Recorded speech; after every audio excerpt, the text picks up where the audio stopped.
ಬರೋದು, ಬಂದು ನೋಡಿ ಬಾಗಿಲು ಹಿಂಗೆ ತೆಗೆದವ್ರು ಪಟ್ಟಣ ಫೈರ್ ಮಾಡಿ ಅಲ್ಲೇ ಬಾಗಿಲು ಹಾಕೊಂಡಿಲ್ಲ. ಏನ್ ಸರ್ ಏನ್ ಹೇಳ್ತೀರಾ? ಕರ್ನಾಟಕದಲ್ಲಿ ಇದು ಹೌದಾ? Exchange of firing. ಬಂದು ನಾನು ಮತ್ತೆ ಸಾವಂತ್ ಅವರು ಸುಮಾರು 3 ಗಂಟೆದಿಂದ 6 ಗಂಟೆವರೆಗೂ ಫೈರಿಂಗ್ ಮಾಡ್ಯಾವ. ಅವ್ರಿಗೂ ಆ ರೈಫಲ್ ತಗೊಂಡು ನೀವು ಮೇಲೆ ನಿಂತ್ಬಿಡು, ಮೇಲೆ ಏನಾದ್ರು ಅವ್ರು ಏರಿ ನಿನಗೇನಾರು ಅಟ್ಯಾಕ್ ಮಾಡಿದ್ರೆ ನೀನು ಫೈರ್ ಮಾಡು, ನಾನು ಇಲ್ಲಿ ಬಾಗಿಲು ನಿಲ್ತಾನೆ.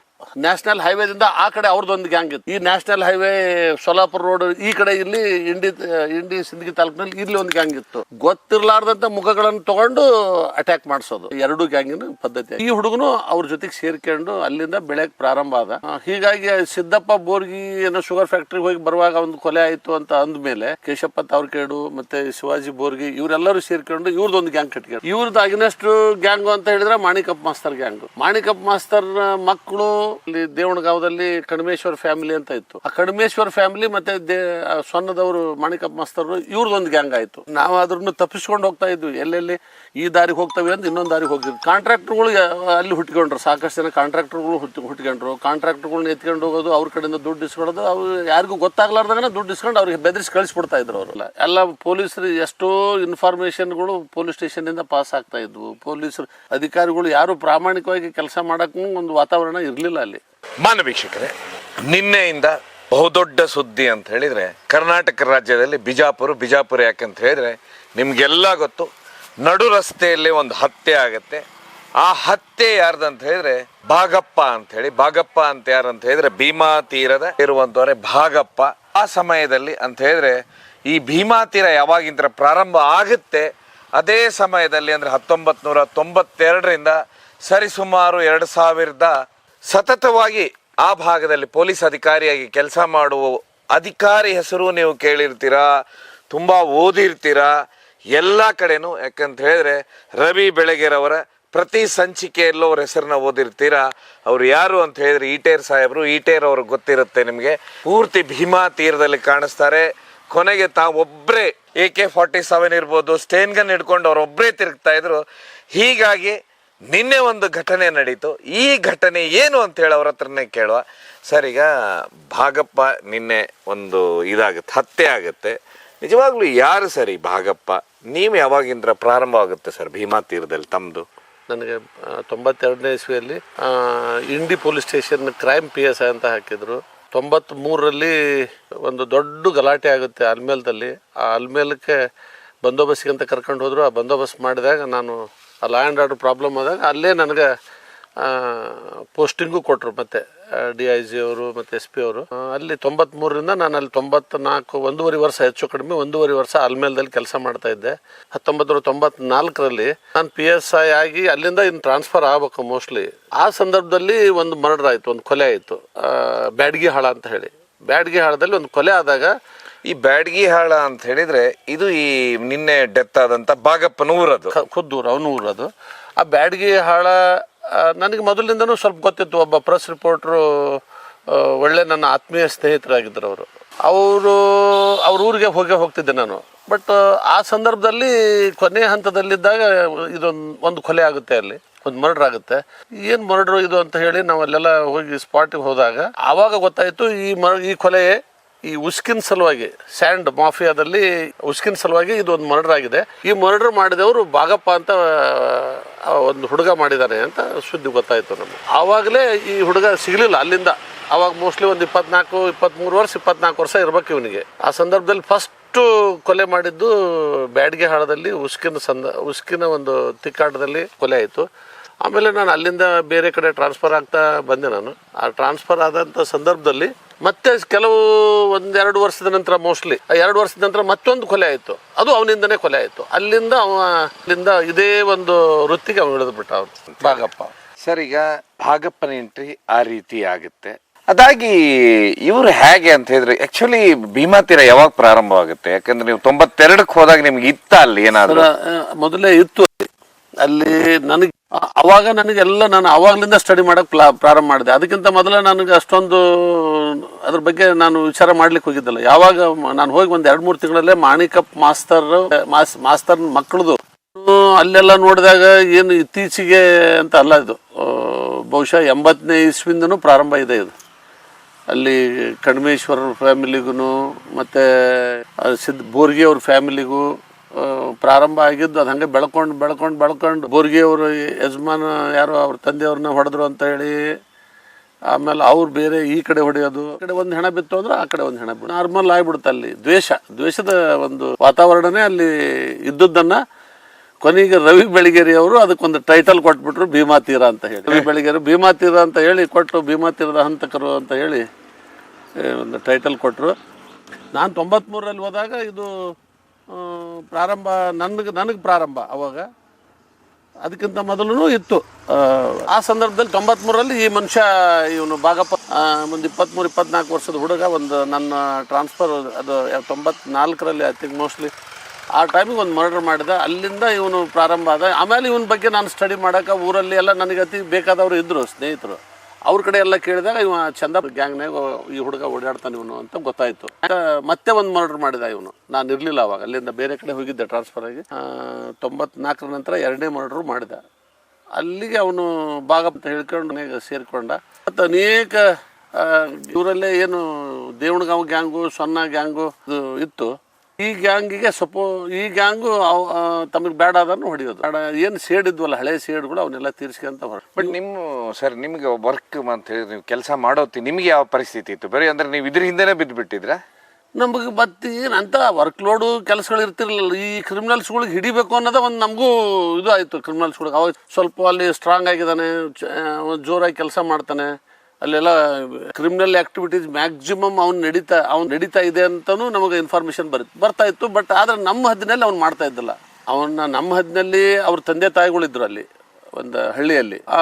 ಹೀಗಾಗಿ ಅವನು ನಮ್ಮ ಏರಿಯಾದಲ್ಲಿ ನನ್ನ ಪೊಲೀಸ್ ಸ್ಟೇಷನ್ ಜುರಿಡಿಷನ್ ಏನಿತ್ತು ಅಲ್ಲೇನು ಅವನ ಆಕ್ಟಿವಿಟೀಸ್ ಇರ್ತಿರಲಿಲ್ಲ. ಹೊರಗಡೆನೆ ಮಾಡೋರು ಅವರು. ಆ ಕಡೆ ಗುಲ್ಬರ್ಗಾ ಡಿಸ್ಟಿಕ್ನಲ್ಲಿ, ಆ ಕಡೆ ಮಹಾರಾಷ್ಟ್ರದ ಬಾರ್ಡರ್ನಲ್ಲಿ ಅಲ್ಲೆಲ್ಲ ಮಾಡ್ತಾ ಇದ್ರು ಅವರು. ಈ ಹುಡುಗನು ಅವ್ರ ಜೊತೆಗೆ ಸೇರ್ಕೊಂಡು ಅಲ್ಲಿಂದ ಬೆಳೆಯಕ್ ಪ್ರಾರಂಭ ಆದ. ಸಿದ್ದಪ್ಪ ಬೋರ್ಗಿ ಅಂದ್ರೆ ಶಿವಾಜಿ ಬೋರ್ಗಿ ಅವ್ರ ಅಣ್ಣ ಅವನು. ಹೀಗಾಗಿ ಸಿದ್ದಪ್ಪ ಬೋರ್ಗಿ ಏನೋ ಶುಗರ್ ಫ್ಯಾಕ್ಟ್ರಿಗೆ ಹೋಗಿ ಬರುವಾಗ ಒಂದು ಕೊಲೆ ಆಯ್ತು ಅಂತ ಅಂದ್ಮೇಲೆ ಈ ಶಿವಾಜಿ ಬೋರ್ಗಿ ಈ ಕಡೆ ಆಮೇಲೆ ತಾವರ್ಕೇಡ್ ಫ್ಯಾಮಿಲಿ ಇವರೆಲ್ಲರೂ ಒಂದಾಗಿ ಕೇಶಪ್ಪ ತಾವರ್ಕೇಡು ಮತ್ತೆ ಶಿವಾಜಿ ಬೋರ್ಗಿ ಇವರೆಲ್ಲರೂ ಸೇರ್ಕೊಂಡು ಇವ್ರದೊಂದು ಗ್ಯಾಂಗ್ ಕಟ್ಕೊಂಡು ಗ್ಯಾಂಗಿಗೆ ಸೇರ್ಕೊಂಡ.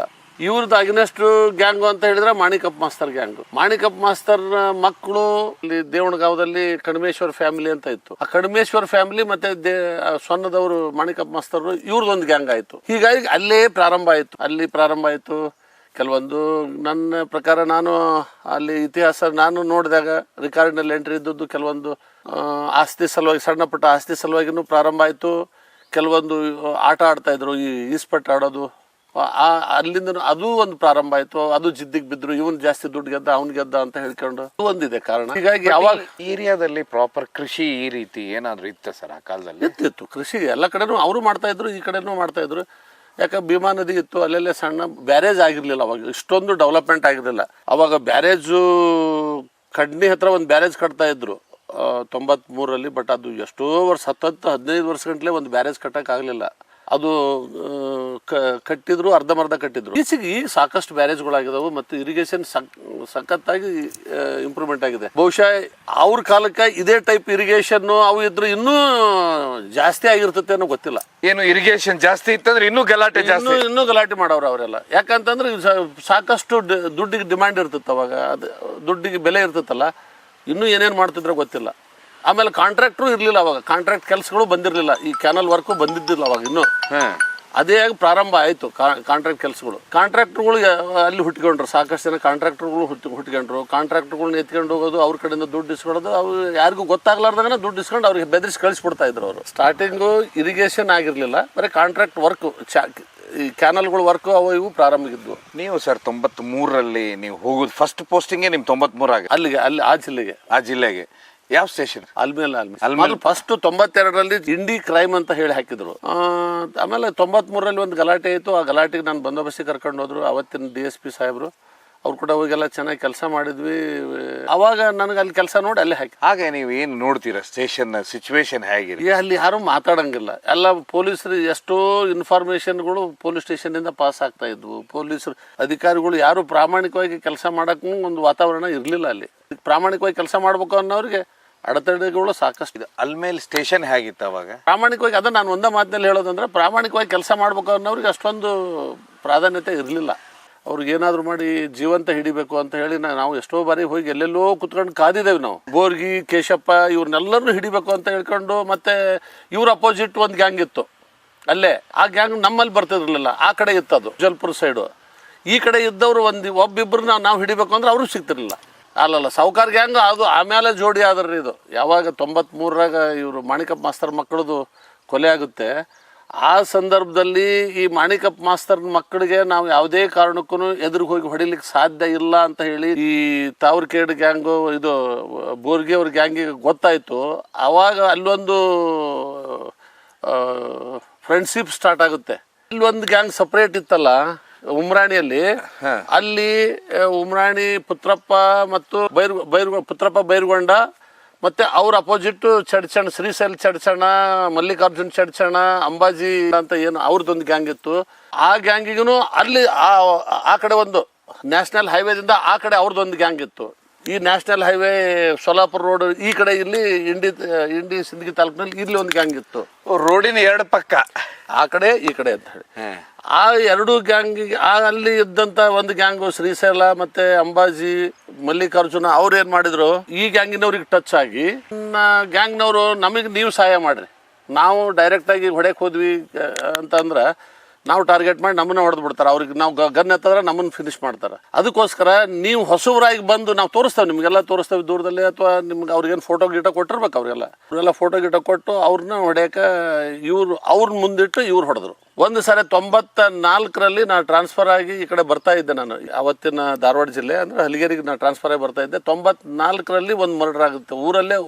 ಉಮ್ರಾಣಿಗೆ ಹೊಕ್ಕು ಕೊಲೆಯನ್ನು ಮಾಡಿರ್ತಾರೆ. ಅದರಲ್ಲಿ ಈ ಗ್ಯಾಂಗು ಅಂದ್ರೆ ಈ ದೇವಣಗಾವು ಸ್ವರ್ಣದ ಗ್ಯಾಂಗ್ನವರು ಅವರು ಅಲ್ಲಿ ಮುಂದಾಳತ್ವ ವಹಿಸಿ ಅವ್ರು ಹೊಡೆದ್ರು. ಯಾಕಂದ್ರೆ ಇವ್ರು ಯಾರು ಗೊತ್ತಿಲ್ಲ ಅವ್ರಿಗೆ, ಪುತ್ರಪ್ಪನ ಕಡೆಯವ್ರಿಗೆ, ಪುತ್ರಪ್ಪನ ಗ್ಯಾಂಗ್ನವ್ರಿಗೆ ಇವ್ರು ಯಾರು ಗೊತ್ತಿರ್ಲಾರ್ದಂತ ಮುಖಗಳನ್ನು ತಗೊಂಡು ಅಟ್ಯಾಕ್ ಮಾಡಿಸೋದು ಎರಡು ಗ್ಯಾಂಗಿನ ಪದ್ಧತಿ. ಈ ಹುಡುಗನು ಸಹ ಜೊತೆಗಿದ್ದ ಇವ ಪಾಗಪ್ಪ. ಇವನು ಬೆಳೀತಾ ಅವ್ರವರಲ್ಲೇ ಕೊಲೆಗಳನ್ನ ಮಾಡ್ಕೊಂತ ಅವರು ಪ್ರಾರಂಭ ಮಾಡಿಬಿಟ್ಟು. ಈ ವೆಪನ್ಸ್ ಎಲ್ಲಿದ್ರು? ಆ ಕಡೆ ಪಂಜಾಬ್ ಕಡೆಯಿಂದ ತರ್ತಾ ಇದ್ರು ಅಂತಾನು ಗೊತ್ತಿದೆ, ಅಷ್ಟೇ ನಮ್ಗೆ ಇನ್ಫಾರ್ಮೇಶನ್ ಇದ್ದದ್ದು. ಇವರು ಈ ದಾಬಾಗಳ ಮುಖಾಂತರ ತರಿಸ್ತಾ ಇದ್ರು. ದಾಬಾದಕ್ಕೆ ತಂದು ಸಾಕಷ್ಟು ವೆಪನ್ ಕೊಂಡಿದ್ದ. ಎನ್ಕೌಂಟರ್ನಲ್ಲಿ ಹೋದಾಗ ಇವನು ಸಾಕಷ್ಟು ವೆಪನ್ಗಳು ಇವನು ಬಾಗಪ್ಪನ ಕಡೆ ಇದ್ವು ಅಂತ ನಾವು ಇವನ್ನೂ ಹುಡುಕಾಡಿದ್ವಿ. ನಾವು ಚಡ್ಚಣದಲ್ಲಿದ್ದಾಗೂ ಸಾಕಷ್ಟು ನೋಡಿದ್ವಿ, ಇವನು ಪ್ರಯತ್ನ ಮಾಡಿದ್ವಿ. ಇವನು ಎಲ್ಲೂ ಸಿಗಲಿಲ್ಲ.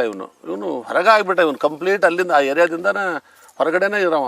ಎಲ್ಲ ಇವರು ಪೊಲೀಸರು ನಾವು ಜೀಪ್ನಲ್ಲಿ ಅಡ್ಡಾಡಿದ್ರೆ ಅವ್ರು ಎಲ್ಲೆಲ್ಲಿ ಹೆಂಗೆ ಅಡ್ಡಾಡ್ತಿದ್ರು ಗೊತ್ತಾಗ್ತಾ ಇರಲಿಲ್ಲ. ಬಟ್ ಇವ್ರನ್ನಂತೂ ನಾವು ಬೆನ್ನು ಹತ್ತಿದ್ವಿ. ನಾವು ಯಾರು ಸ್ವಲ್ಪ ವಿರೋಧ ಮಾಡಿದ್ರು, ನನ್ನ ಗಾಡಿ ತುಂಬಲಿಲ್ಲ, ನಿನ್ನ ಗಾಡಿ ತುಂಬಲಿಲ್ಲ, ನನ್ನ ಗಾಡಿ ಜಾಸ್ತಿ ಕೊಡ್ತಂದು ನಾ ತುಂಬ್ತಾ ಇದ್ದೆ ಅಂದ್ರೆ ಅವನದೇ ದರ್ಪ ನಡಿಬೇಕು. ಉಸುಕಿನ ದುಡ್ಡಿನಲ್ಲಿ ಇವೆಲ್ಲ ಕೊಲೆಗಳು ಪ್ರಾರಂಭ ಸ್ಟಾರ್ಟ್ ಆಯ್ತು ಅವಾಗ. ಅಂದ್ರೆ ಇದು ಭೀಮಾ ನದಿಯಲ್ಲಿ ಭೀಮಾ ನದಿ ಉಸುಕಿಂದು ಭೀಮಾ ನದಿ ಉಸುಕು ಎಲ್ಲ ಭೀಮಾ ನದಿ ಉಸುಕಿನ ಸಲುವಾಗಿನೇ ಇಷ್ಟೆಲ್ಲ ಆಗಿರೋದು ಎಲ್ಲ. ಎಷ್ಟೋ ಆ ಸಂದರ್ಭದಲ್ಲಿ ಬಾಗಪ್ಪ ಮರ್ಡರ್ ಮಾಡಿರೋದು ಉಸುಕಿನಿಂದನೇ ಈ ಸಮಸ್ಯೆ. ಫಸ್ಟ್ ಮರ್ಡರ್ ಆಗಿದ್ದ ಉಸುಕಿನಿಂದ ಅಂತ ಗೊತ್ತಾಗಿದ್ದು ನಮ್ಗೆ. ಅದು ಎಲ್ಲಿ, ಯಾವ ಊರಲ್ಲಿ ಆಗುತ್ತೆ? ಅದು ಬ್ಯಾಡಗಿ ಹಾಳ ಅಂತ ಒಂದು ಹಳ್ಳಿಯಲ್ಲಿ. ಅವ್ರ ಅವನು ಆ ಹುಡುಗನ ಊರ. ಅದು ಪಿಸ್ತೂಲ್ ಅಂತೂ ಇದ್ದೇ ಇರ್ತಾವ ಕಂಡು. ಮತ್ತೆ ಆ ಕಡೆ ಪಂಜಾಬ್ ಕಡೆಯಿಂದ ತಂದದ್ದು ವೆಪನ್ಗಳು ಎರಡು ನಮೂನೆ. ಅದು ಫಸ್ಟ್ 94ರಲ್ಲಿ ಅವನು ಒಂದು ಮರ್ಡರ್ ಮಾಡಿದವನು.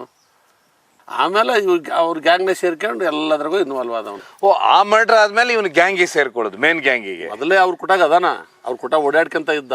ಅವ್ರು ಇಷ್ಟೊಂದು ಇದು ಆಗ್ತಾ ಇರಲಿಲ್ಲ. ಬಟ್ ಟ್ರೈ ಮಾಡೋರು ಅವ್ರನ್ನ ಹೊಡಿಬೇಕು, ಇವ್ರನ್ನ ಹೊಡಿಬೇಕು ಅಂತ ಹೇಳ್ಕೊ. ಬಟ್ ಇವು ಸಣ್ಣ ಹುಡುಗರು, ಇವರೆಲ್ಲ 23-24 ವರ್ಷದ ಹುಡುಗರಲ್ಲ.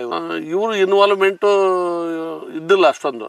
ಪಕ್ಕಾ ಕ್ರಿಮಿನಲ್ ಆಗಿರೋದೇ ಆ ಸಂದರ್ಭದಿಂದ ಮರ್ಡರ್ ಮಾಡಿರೋದ್ರಿಂದ ಅಲ್ಲಿಂದ ಸ್ಟಾರ್ಟ್ ಆಯ್ತು ಒಂದು. ನೀವು ತಾವರ್ಕೇಟ್ ಹಿಡಿಲಿಕ್ಕೆ ಹೋಗ್ತೀರಾ ರಾತ್ರಿ ಪೂರ್ತಿ, ನಿಮ್ಮ ಟೀಮೇ ತೊಗೊಂಡು ಹೋಗ್ತೀರಾ? ಯಾವತ್ತು ಸರ್ ಅದು ನಡೆಯುತ್ತೆ ಘಟನೆ? ಅದು 96ರಲ್ಲಿ ಅದು ಮೋಸ್ಟ್ಲಿ 96. ನಾನು ಬಿಜಾಪುರದಲ್ಲಿದ್ದೆ, ಗಾಂಧಿ ಚೌಕ್ PS ಆಗಿದ್ದಾಗ ಈ ಘಟನೆ ನಡೀತು.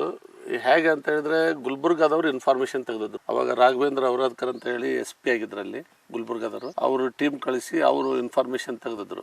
ಅವ್ರು ಇನ್ಫಾರ್ಮೇಶನ್ ತೆಗೆದು ಈ ತಾಲೂಕು ಹಳ್ಳಿ ಅಲ್ಲೇ ಒಂದು 7-8 ಕಿಲೋಮೀಟರ್ ಒಂದು ಹಳ್ಳಿ ಬರುತ್ತೆ. ಆ ಹಳ್ಳಿಯಲ್ಲಿ ನಮ್ಮ ಶಪತ್ ಅವ್ರ ಕಡೆ ಅಕ್ಕನ ಮನೆ ಇದೆ. ಆ ಅಕ್ಕನ ಮನೆಯಲ್ಲಿ ಅದಾರ ಅಂತ ಇನ್ಫಾರ್ಮೇಶನ್ ಅವ್ರು ತೆಗೆದು ನಮಗೆ ಫೋನ್ ಮಾಡಿದ್ರು.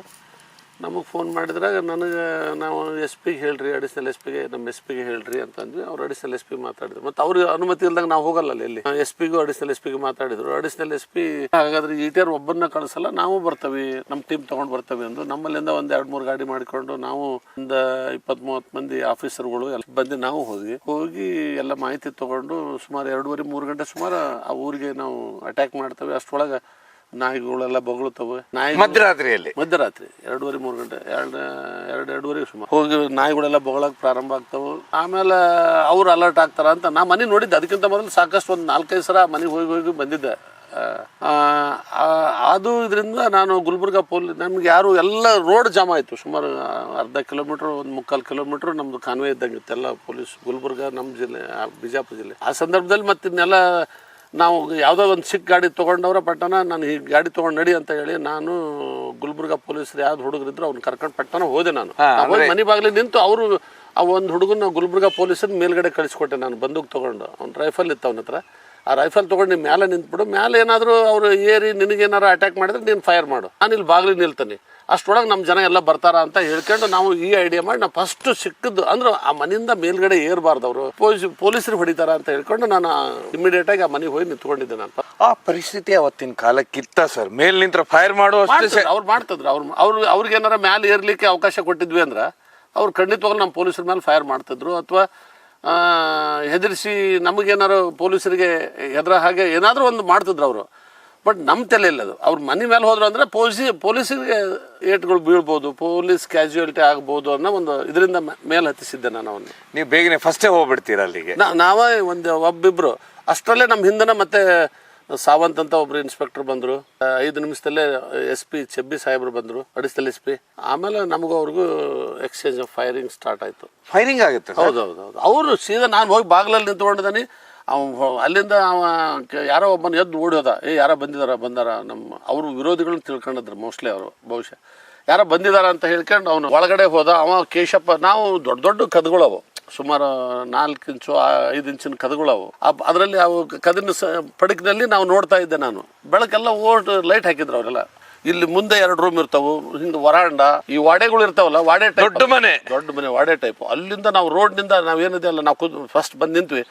ಅಲ್ಲಿಂದ ಅವ್ನು ಇಳ್ಕೊಂಡು ಹಾಗೆ ಸುಮ್ಮನೆ ಅವ್ನು ನಿಷೇಧಾಗಿದ್ದು ಏನೋ ಗೊತ್ತಿಲ್ಲ, ಸುಮ್ಮನೆ ಫೈರಿಂಗ್ ಮಾಡ್ಕೊಂತಾನೆ ಬಂದ. ನಾವು ನಮಗೂ ಕಲ್ಪನೆ ಇಲ್ಲ. ಹಂಗ ನಿಂತ್ಕೊಂಡೇವಿ. ಪ್ಯಾಂಟ್ ಯಾವಾಗ ಚೆರೀಸ್ಗಳು ಗನ್ನು ಹೊಡೆಕತ್ತಿದ್ವು ಅವಾಗ ನಮ್ಗೆ ಇದು ಅರಿವಾಗದಾನ. ನಾನು ಸೈಡ್ ನಿಂತ್ಕೊಂಡೆ ಅಲ್ಲೇ ಬಾಗ್ಲ. ನಿಮ್ಮ ಕಾಲಿಗೆ ಗುಂಡು ಬೀಳ್ತಾ ಇತ್ತು? ಅವು ಪ್ಯಾಂಟಿಗೆಲ್ಲ ಯೂನಿಫಾರ್ಮ್ ಎಲ್ಲ ಹಾಕಿದ್ವಲ್ಲ, ಆ ಪ್ಯಾಂಟಿಗೆಲ್ಲ ಚೆರೀಸು ಹೊಡೆದಾಗ ಅವೇನು ಕರೆಕ್ಟಾಗಿ ಗುರಿ ಇಟ್ಟು ಹೊಡೆಯಂಗಿಲ್ಲ. ಸುಮ್ಮನೆ ನಿಂತ್ಕೊಂಡಾಗ ನಿಷೇಧದಲ್ಲಿ ಹೊಡ್ಕೊಂತ ಬಂದ್ರು ಅವರು. ಮತ್ತೆಲ್ಲ ಕಲ್ಲು ಹಾಕಿರ್ತಾರೆ. ಅವು ಕಲ್ಲಿಗೆ ಸಿಡಿದು ನಮಗೆ ನನ್ನ ಪ್ಯಾಂಟಿಗೆ ಬಂದ್ವು 1-2. ಮತ್ತು ಕದನ್ ಪಡಕಿತ್ತು ಸುಮಾರು 1/2 ಇಂಚ್ 1/4 ಇಂಚು ಪಡಕವು. ಲಕ್ಕಿಲಿ ನಮ್ಮ ಮುಖಕ್ಕೆ ಮತ್ತೆ ಎಲ್ಲಿ ಬಡಿಲಿಲ್ಲ. ಯಾವಾಗ ಪ್ಯಾಂಟಿಗೆ ಬಡದು ಅವ್ನು ಫೈರಿಂಗ್ ಮಾಡಕತ್ತಾನೆ, ಅವೇ ಬೆರೀಸ್ಗಳೆಲ್ಲ ಹೊಡೆಯಕತ್ತೇವೆ ಅಂತ ಹೇಳಿ ಸೈಡ್ ನಿಂತ್ಕೊಂಡ್ವಿ ನಾವು ಸೇಫ್ಟಿ ನೋಡ್ಕೊಂಡು. ಮ್ಯಾಲೆ ನೋಡ್ಯಾರ, ಮ್ಯಾಲೆ ಒಬ್ಬ ಪೊಲೀಸ್ ಅದಾನಂತ ಗೊತ್ತಾ, ಮ್ಯಾಲೆ ಇರಕ್ಕೆ ನೋಡಲಿಲ್ಲ ಅವರು.